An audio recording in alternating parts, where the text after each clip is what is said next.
Welcome back to Sinking No Longer. It's been a bit. There have been some things in my community, life, and family that I've needed to prioritize, but I am so excited to be back in Sinking No Longer. Thank you for waiting on these videos. Today we're going to jump into the story of Joseph. We're going to read in Genesis 39, and then we're going to hop over to Genesis 41 and talk about what's going on and what's coming up in the future.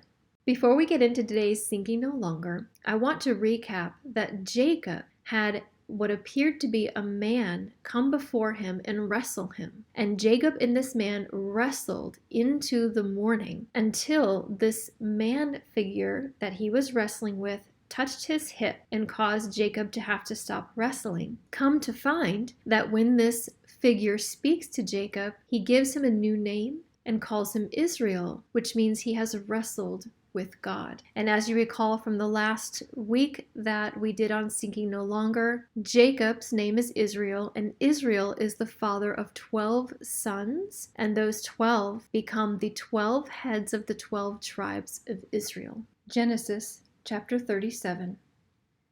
Jacob lived in the land where his father had stayed, the land of Canaan.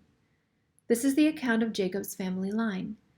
Joseph, a young man of 17, was tending the flocks with his brothers, the sons of Bilhah and the sons of Zilpah, his father's wives, and he brought their father a bad report about them.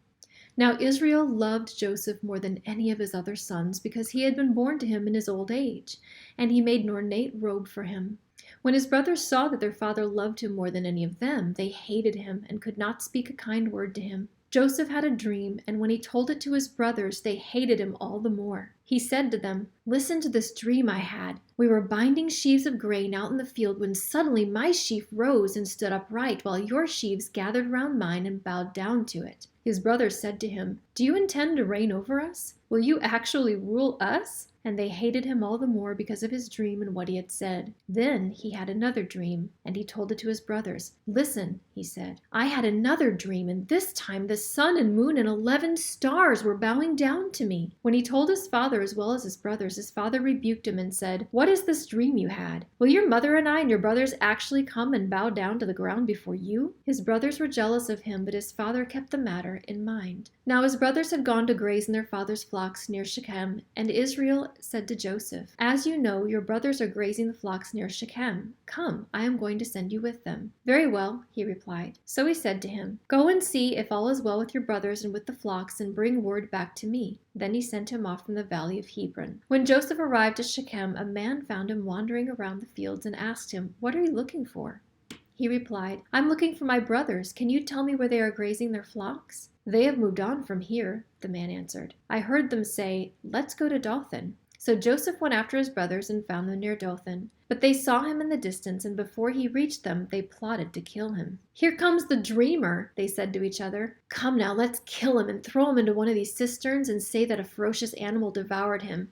Then we'll see what comes of his dreams." When Reuben heard this, he tried to rescue him from their hands. "Let's not take his life," he said. "Don't shed any blood. Throw him into this cistern here in the wilderness, but don't lay a hand on him." Reuben said this to rescue him from them and take him back to his father. So when Joseph came to his brothers, they stripped him of his robe, the ornate robe he was wearing, and they took him and threw him into the cistern. The cistern was empty. There was no water in it. As they sat down to eat their meal, they looked up and saw a caravan of Ishmaelites coming from Gilead. Their camels were loaded with spices, balm, and myrrh, and they were on their way to take them down to Egypt. Judah said to his brothers, "What will we gain if we kill our brother and cover up his blood? Come, let's sell him to the Ishmaelites and not lay our hands on him.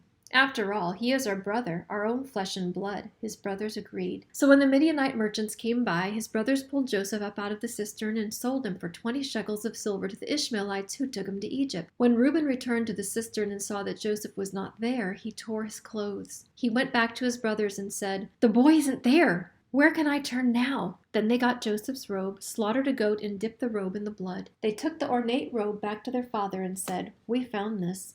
Examine it to see whether it is your son's robe." He recognized it and said, "It is my son's robe. Some ferocious animal has devoured him. Joseph has surely been torn to pieces." Then Jacob tore his clothes, put on sackcloth, and mourned for his son many days. All his sons and daughters came to comfort him, but he refused to be comforted. "No," he said. "I will continue to mourn until I join my son in the grave." So his father wept for him. Meanwhile, the Midianites sold Joseph in Egypt to Potiphar, one of Pharaoh's officials, the captain of the guard. Genesis 39, verses 1 and 2. Now Joseph had been taken down to Egypt. Potiphar, an Egyptian who was one of Pharaoh's officials, the captain of the guard, bought him from the Ishmaelites who had taken him there. The Lord was with Joseph so that he prospered, and he lived in the house of his Egyptian master. Genesis 39, verses 21 through 23. The Lord was with Joseph. He showed him kindness and granted him favor in the eyes of the prison warden. So the warden put Joseph in charge of all those held in prison, and he was made responsible for all that was done there. The warden paid no attention to anything under Joseph's care, because the Lord was with Joseph and gave him success in whatever he did. Now, as we move on to the end of chapter 39, in that time, Potiphar's wife is cruel to Joseph, and she makes up a horrible story about him trying to take advantage of her, and so he's thrown in prison. So before we move on to Genesis 41, Joseph had been in prison for a while, and he was able to interpret dreams. And some of the prison guards whose dreams he interpreted recommended him through word of mouth eventually to the ears of Pharaoh. And so Joseph ended up interpreting some of Pharaoh's dreams. And in interpreting those dreams, the Pharaoh favored Joseph. Genesis 41, verse 39 to 43. Then Pharaoh said to Joseph, "Since God has made all this known to you, there is no one so discerning and wise as you.